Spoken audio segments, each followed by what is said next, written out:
Well, good morning, everybody, and welcome to the Podcast. So, Joe, we're going. So, wow, the weather's got you down. Ghost Nation, the brakes in your car, they don't even work anymore. Looking at your wallet at your waistline, bro, wondering, man, what is going on? Don't worry, my dear Gozo friend. Let's spend the next few minutes talking about grace, talking about joy, talking about Gozo today.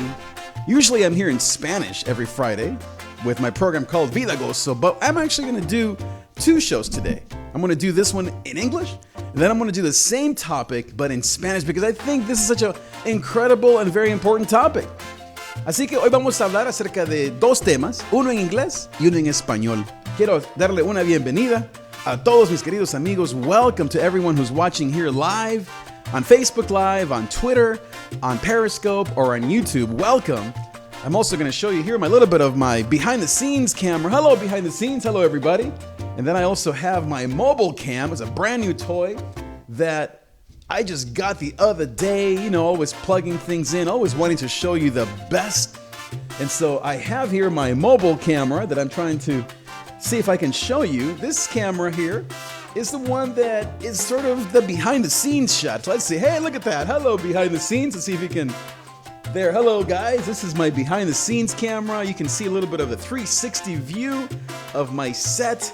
You can also see the set that I have here, all that I'm doing. And so this is a little bit of a mobile cam, a behind the scenes look to the Gozo Studios and to our show here, Monday through Friday at 8 a.m. Pacific, coming to you live from the Gozo Studios in Long Beach, California, bringing you the best content on the internet. Welcome. Come into the live stream and let me know what you're doing. How are you guys? Today talking about a very important topic, which I think is very, very important that we all talk about. But before I get into the actual content, I want to just say hello to all my Gozo friends. Hello, Gozo Taza. How are you? Let's see. I like that. Do you like my new flowers, by the way? Aren't those cute? And then I also have my Gozo trophy, and I have my Gozo bell in case we drop some truth. I also got, let's see here, my Gozo gorro, so that you can remember that this is a place of joy, because though there's pain in the night, Gozo comes in the morning. And then I got my Gozo duende, my Gozo head. Hello, Mr. Gozo duende. Hello, Mr. Trigueros. Why are you wearing shades if we're inside? Because when you are as awesome as I am, the sun's always shining. Gozo duende, I've heard that joke so many times, but it's still funny. It gets me every time. But as always, my dear friend, I want to always just bring you, as I said, the best content online to show you that you don't have to be a boring old person to have fun. You don't have to be someone who is only, serious, or there are so many shows online that are very, godly, but they're just boring. And then on the other side, there are shows that are so funny, but they cross the line. So here on GOZOtv and the David Trig Show, my desire is to be able to bring you a combination of both fun and at the same time of truth and of spiritual guidance for your daily life. So let me see here who's watching. Welcome to the live stream, everybody. Just want to take a second here to say hello to people here on Facebook. Savina is here. Hello, Savina. Also want to say hello to people that are on Periscope and on YouTube as well. Nice to have you. As I said, I'm going to do a show today, a double show. One in English and then one in Spanish, so that you guys can catch a little bit of both. So I want to talk to you today about a very important topic, and that's called how to get your marriage and relationship on the same page. So I wanted to do this because one of the things that is important in anything that you're doing in life is that you have to make sure that both of you are on the same page with your goals and where you're going. And so you don't have to be married. It might be that you and your family, or you and your child, or maybe you live with your mom, or you have roommates if you're a younger person. It doesn't really matter who you're with.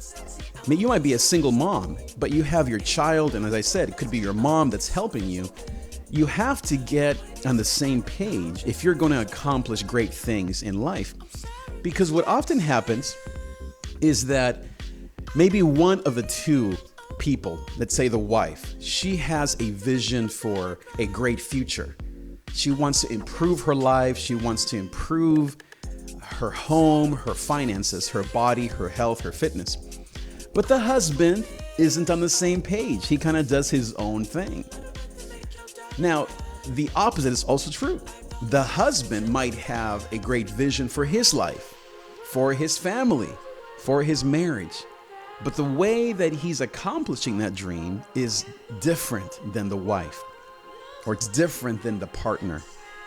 And so I want to give you a few tips on how to come together so that you can accomplish great things. First of all, you want to come together because if you don't talk about your vision or about your goals, you're going to eventually divide the family.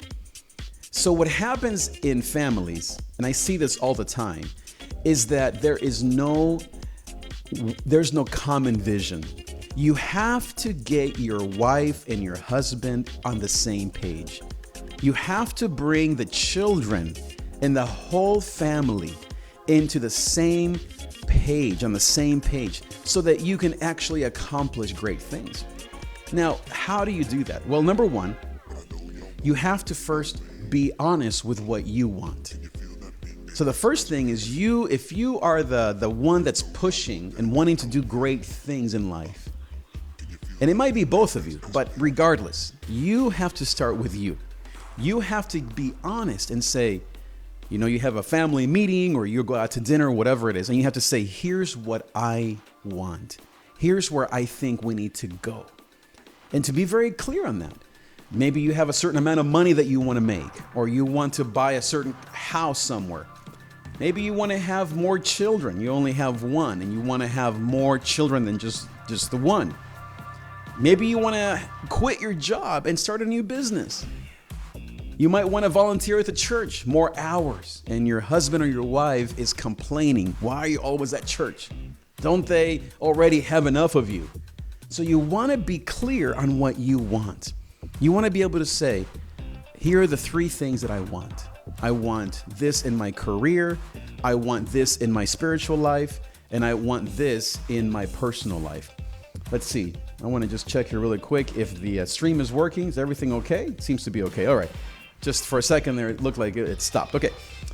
So first you want to be clear. Number two, you want to then lay out the plan. The steps. What are the steps that you're taking in order to get there? And to be clear on what you're doing. Because here's what happens in any relationship is the husband is looking at the wife and they see all that she's doing. She's getting up early. She's getting herself ready. She's going out to training. She's doing all these things. But the husband doesn't know how that connects to anything. All he sees is you're not doing other things that I want you to do. You're not picking up the kids. You're not, you're not doing your normal job. You're not staying home and cleaning the house. I mean, I don't believe in that kind of stuff, but you know what I mean, right? You have these expectations. And so the husband begins to say to the wife, well, why aren't you doing what you're supposed to be doing? Does that ever happen in your life? Where one person says to you, why aren't you doing what you're supposed to be doing? And that's the problem. You have to lay out the steps that you're taking to your husband or to your wife. And here's the thing, it's not just a matter of telling them what you're doing. It's connecting those actions to your purpose. So for example, if I'm here in the morning, I want to tell you about me a little bit. If I'm here in the mornings and I'm recording and I'm setting up all this stuff, this is not just magic, right? I have to do a lot of work to make sure that this show is here for you. Now, if my wife is expecting me to be in the morning, let's just say, praying for our family, like literally on my knees. I don't know who does it anymore. But right? Sometimes we have expectations. So if she expects me to be praying physically, she wants to see me with her eyes, right? On my knees with my Bible open, saying, Lord, I pray for my kids and for my, it doesn't mean I'm not praying. But if she doesn't connect how this is how I am, quote, praying, then she will see this as an obstacle or in conflict or getting in the way to her goals for our family. But if I not only tell her that my purpose is to reach 1 million people, both online and through our church, but if she knows that these tools that I have, the money that I have to spend on buying these microphones and all this stuff, if she sees how these actions connect to my vision, and if that vision is one that we both agree upon, then she will say, how can I help you? Or I am praying for your show today. Or I hope that your show reaches 1 million people today. How many people saw you? And so when you begin to connect the dots of the actual steps that you're taking as a man or as a woman to your vision, then there is more unity in the marriage. So again, to review, we're talking today about how to bring your relationships into alignment. And the first thing that you have to do is you have to get your marriage in the right place in terms of your vision. Now, here's something that happens a lot of times, especially for people of faith. They often think about their marriage or their relationships only spiritually. So let me be clear with this, right? Obviously, we need to be praying and we need to be of one mind when it comes to God, okay? Yes. But here's the problem that really I see all the time, especially if you're involved in church or you volunteer or you're a pastor or you help out of the church, is that people think that the only conversation that a couple should have is in terms of, are you reading your Bible, are you going to church, and are you volunteering? That's all that people want to talk about when it comes to church sometimes. And let me just say this. Have you noticed how that just isn't enough? Have you noticed how the conflict actually is in other areas besides, are you praying enough? Usually it's in 3 areas: finances, sexual relationships, and children. And I would say the fourth one, I would say maybe even the most important one, is your purpose, your vision for your life. And so you have to, as I said, the number one step you got to take if you want to align your marriage or relationships according to a vision for your life is you have to be clear on your vision. Number 2 is you have to then lay out the steps so that your partner knows how your actions connect to your vision. And then number 3 is you have to then be willing to do whatever it takes to come together and to actually do things together. Now, let me just, again, be honest here, because this is something that I used to deal with. Sometimes together means do what I say. Just do what I say to do. Because after all, again, back to church, my work is for God. My work is for the church. Don't you know that this is what pays the bills? Don't you know that this is my vision for my life? And what happens is that instead of really being 2 people coming together, is one person dragging the other one into their vision for life. Or they even add guilt. They add shame. They add the Bible and verses and say, don't you know that God wants me to go to church 80 hours a week? Don't you know that God wants me to volunteer 40 times this weekend? No, that's just what someone told you that you should do. And then you have guilt inside your heart that that's what you should be doing with your life. When really, where joy and gozo truly comes is when you both support each other.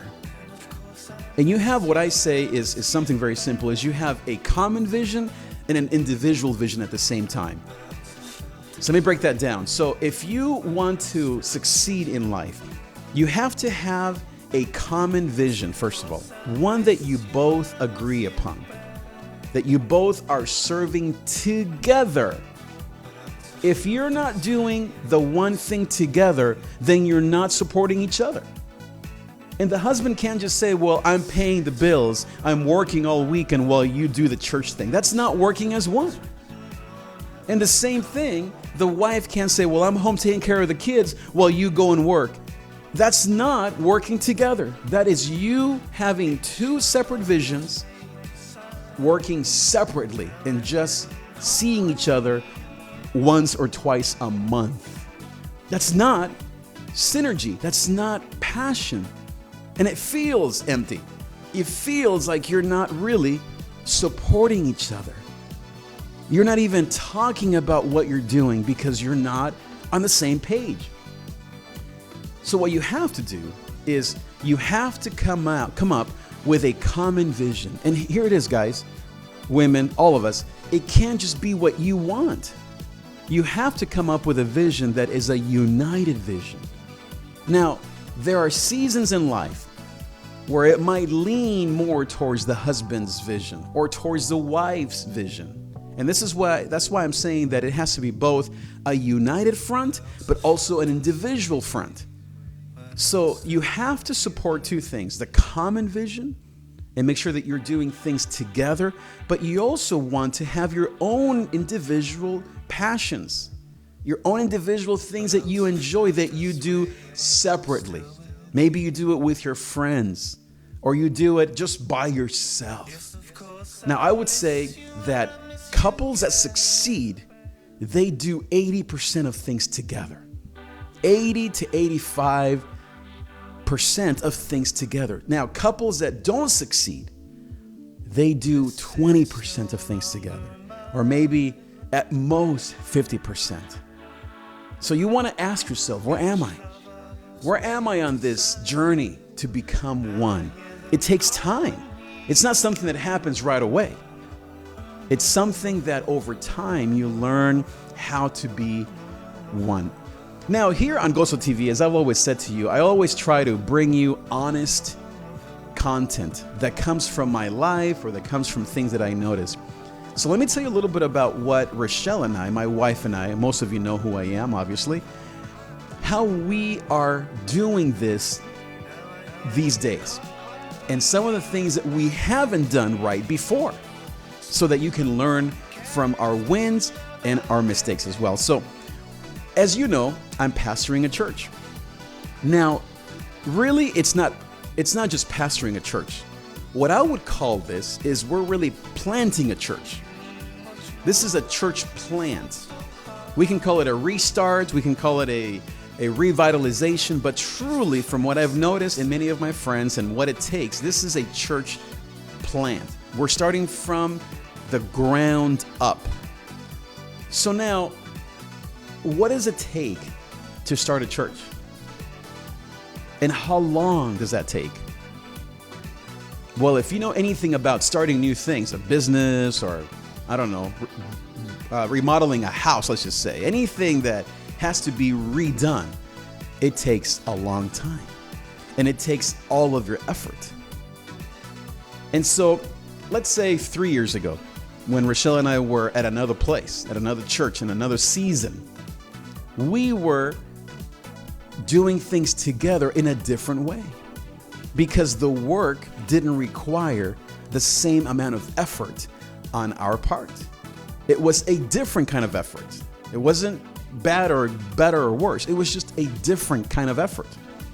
But now that we are in this place that requires all of our attention, otherwise the patient will die, right? It's different being in the ER than going in to have your eyes checked, right? Right? Have you ever been to the emergency room? What is that like? What does it sound like in there?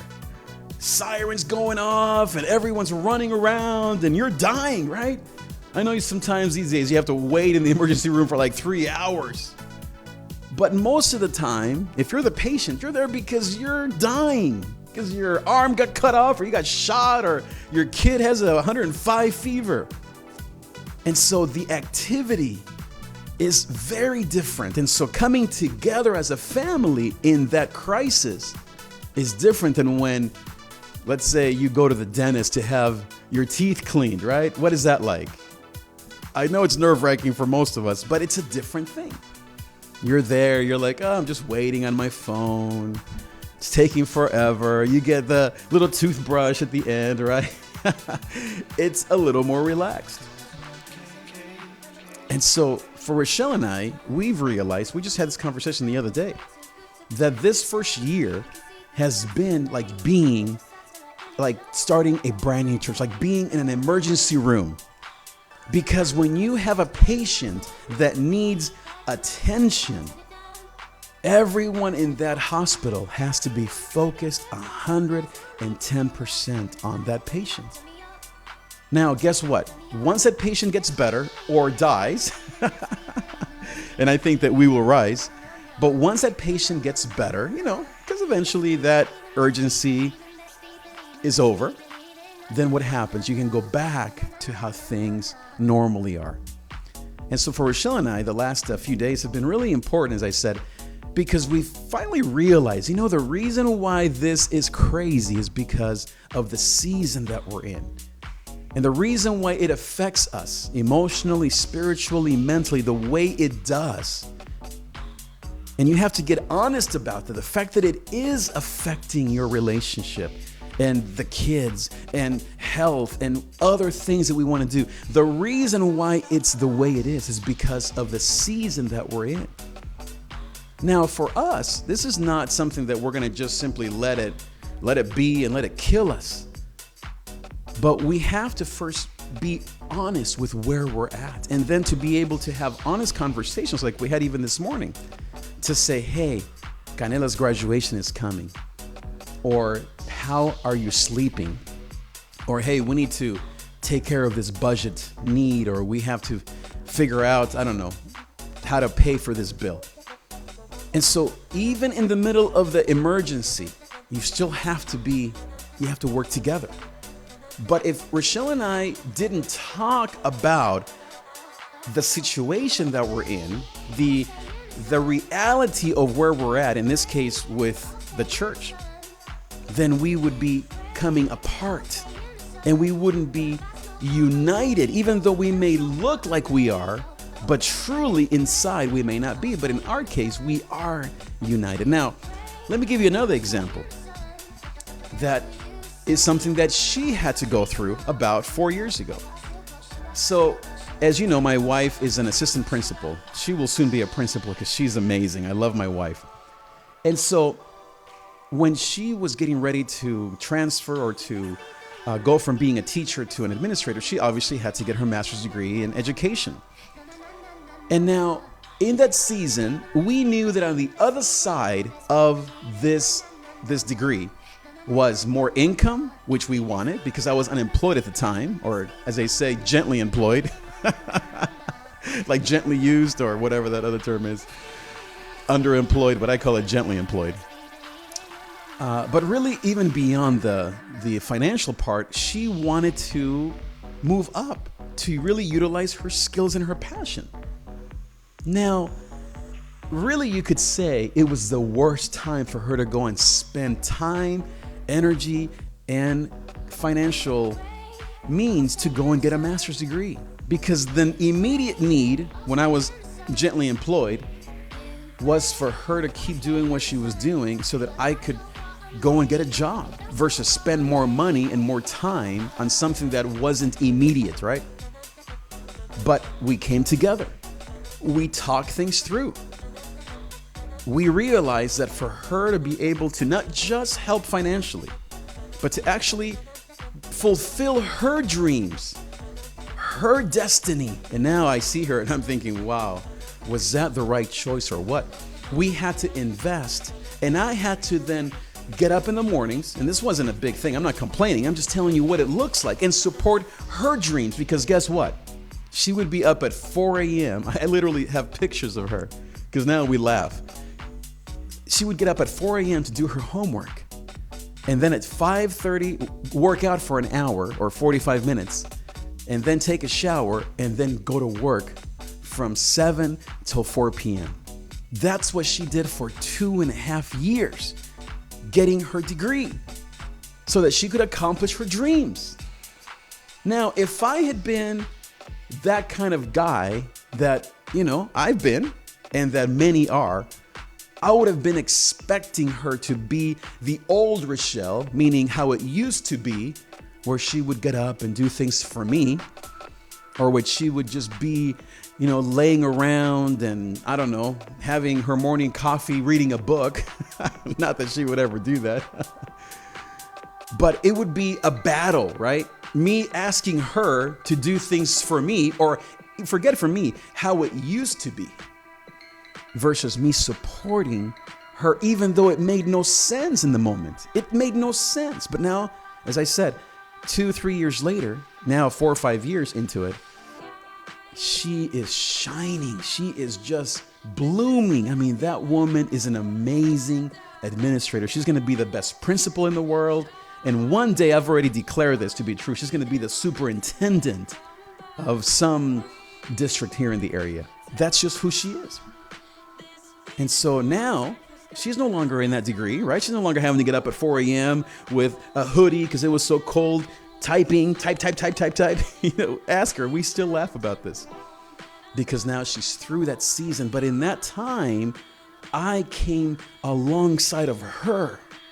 Just like right now with the church, this church plans basically that we're doing and all that requires. Now I'm the one at 4 a.m. type. I'm the one now having to do all these things. Now she's the one that's coming alongside of me to support my vision, not to work against me, and to not just simply say, well, that's just your thing and I'll do my thing, but instead to work as one. So you see us every morning on Sundays, on Tuesdays, on Thursdays, together, juntos, because we realize that is the only way to go. And so I want to just stop here briefly and say hello to a few friends here. So let me see here. Sabina, welcome. Adrian, Marcos, Obed, Mrs. Castro, bienvenido. Patty, Alfredo, and Scott. Greetings to all of you. I hope that you're enjoying this show and this very important topic. Talking today, as I said, about just the value and the need to come together and how to get your marriage and your relationships on the same page so you can accomplish your dreams. So give me a comment below. Let me know if this is resonating with you, if this is something that you've also worked on. Maybe I'm sure that you have your own success stories, or maybe you're in the middle of trying to figure things out. Leave me a comment below. Give me a heart. Give me a thumbs up. Tell me that this is resonating with where you're at. And most of all, as I said, you really have to get honest about these things, because when couples don't talk about their relationship, then that's when anger sets in, or you have really even beyond the negative. You know what? You don't accomplish your dreams. That's just the bottom line. It's not just that you feel alone or that you don't feel like you're working together, but you will be less effective at accomplishing your dreams. It was when I supported Rochelle and I was with her night and day behind the scenes, in that case, that she was able to accomplish her dreams. And now, as I said, she's just shining. It's only when she now supports the vision that God's given me for the church and for the show and for reaching 1 million people that I will actually accomplish my dreams, because I can't do it without her. And that's maybe the thing that you as a couple or as a family or as friends need to really, I guess, come to understand, is that you can't accomplish your great dreams without the people that you love. You won't be able to do the great things that you have in your mind that God's given you to help the church, to build your family, to buy that house, to have an awesome job that you love, to start your own business, without the support of somebody else. It could be your mom, it could be your husband or wife, it could be your significant other, and you have to get that relationship right. And sometimes that means, I guess maybe some practical things, you have to first, if you're just living with somebody, you have to first get married. You can't live in this limbo of your relationship not being one, not honoring God, not having that stability and that trust, and try to do great things at the same time. You have to get your relationship right. Number 2, you have to get your money right. This is something that one of the guys that I listen to talks about all the time, Grant Cardone. You have to get your money right. So you have to come together. You have to and say, hey, where is our money going to come from in 2017 and 2018? What does that look like? And you might say, well, I don't really like talking about that. You don't have to be a financial planner. You can be more behind the scenes, or maybe you're more of a dreamer. I don't know. But you have to at least encourage, if it's, let's say, your husband or your wife, you have to be present and say, you know what, let's talk about this. Okay, here are my receipts. Here's what I have to do. What do you have to do? Let's come together. You have to be willing to do the work so that you can actually encourage each other, work together in terms of your purposes, and be able to accomplish great things for God. But I would say, at least in my life, you have to be clear on your vision. Now, people often look back and they say, man, it's just no good anymore. You know, it's been way too long. That's just not who my husband is. It's not who my wife is. I don't have all that you have, Trig. You know, I don't have this or that, or you don't know my life. You don't know all the obstacles. Well, you don't know my obstacles either, right? And I've told you, growing up in a beautiful country, but far from home, without my parents, then coming into a marriage to an amazing relationship. I love my wife dearly. But as I said, I've been unemployed. I am someone, because I'm always dreaming of new things. It's been challenging at times with my income. It hasn't always been some steady, you know, I'm kind of the typical creative artist. You know what it's like, right? You might be married to one of those, or you might have a child that's like this, right? And now, on the other hand, I also had to learn my wife not always dreaming with me, and not just going out there and thinking, oh, sure, let's do this great new thing that you came up with last night. But instead to actually honor, and not just honor, but to actually realize that I'm better when she says, hey, calmadito, bro, chill out. Don't forget, come home at 6 p.m. Turn off the computer. And instead of me seeing that as some sort of negative thing where she's getting in the way of my vision for my life, or even worse, God's vision for my life, baloney. That's just what I want to do. You think God doesn't want me to honor my wife? Of course he does. But instead of seeing it as an obstacle, I now see it as a help, as someone who is actually making me better and stronger. And when she, like we used to say, me jala las orejas, I'm grateful. And she doesn't do that, quote unquote, that way. But you know what I mean, right? We sometimes need a kick in the butt. Don't you need a kick in the butt sometimes? I do. I need somebody to kick my butt sometimes and say, hey, dude, what are you doing? Like, calm down. What are you up to? Like, who's that person? Like, why are you going there? You know, now you might be the other person. You might need someone to, like, okay, let's get going. Don't get stuck doing the same old thing over and over again. Okay, I know that you're kind of one of those steady people, but get your butt in gear and dream with me. Or at least support my dreams. At least know my dreams. Do you even know what your husband's dreams are? Or do you, as a husband, do you know what your wife's dreams are? Or again, if you're not married, do you know what your kids' dreams are? Do you know what your mom's dreams are? Or you just see her as your babysitter, or as your cook and your cleaning lady? So this is what it looks like, right? So as I said, I hope that these tips are very effective. I gotta go. I'm gonna be doing the same show in Espanol about noon here today. I gotta go and do some things and put in the work, but I'll be back at about noon. Thank you so much, everybody, for watching. Thank you for your connection. Make sure that you share this video with someone that could benefit from this topic. I think this is a very, very important topic. I think I just scratched the surface of what this is all about. But make sure that you share this video. Give me a thumbs, give me a like. Let everybody know about this show. Go on Messenger and just simply share this directly with 3 friends. 3 friends that you know need to get their marriage right, their relationships right. Thanks so much. I will see you next time. Hasta la pasta.